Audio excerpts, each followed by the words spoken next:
right, folks, the beast has arrived.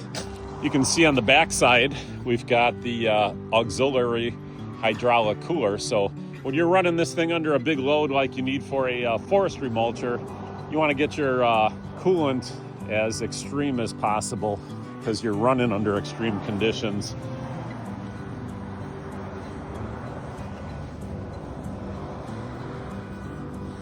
Now, what's interesting is if you look at this one, it's a little hard with the sun in our eyes, but just look at the size of that bucket versus the size of that bucket.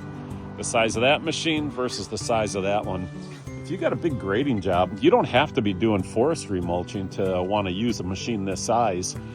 If you are doing a big construction job, grading job, something where you just need a lot of muscle and a lot of capacity, this is going to take care of it a lot better than a standard size skid. Again, if you just look at the size of this bucket, little perspective, a little hard to see in the shadows, but it is a massive difference. This gives you a little bit more perspective on the bucket size difference.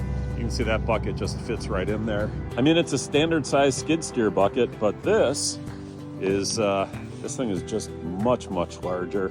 And frankly, it won't work on a standard size skid. If you were to try to put this bucket on a standard size skid, it would just overpower it.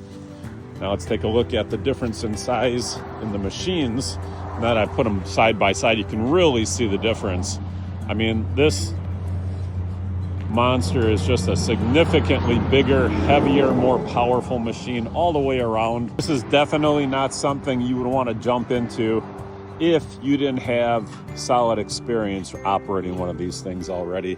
If you haven't been running a skid steer, you don't want to start in a machine this size. You want to start a little smaller, something that's easier to maneuver, easier to manage. Save this big guy for when you've got a big project and big horsepower demands. Here you see the heavy-duty demo door. That's 1/2 inch thick, I think Lexan. But anyhow, these are made specifically for demolition type applications. Now, the other thing you'll notice when you get in here is just how big it is. It's wide, it's tall, it's spacious. But more importantly, you've got the forestry package cage up here. So if something were to impact that area, it's not going to come through this plastic. It's going to be blocked by those metal bars up there.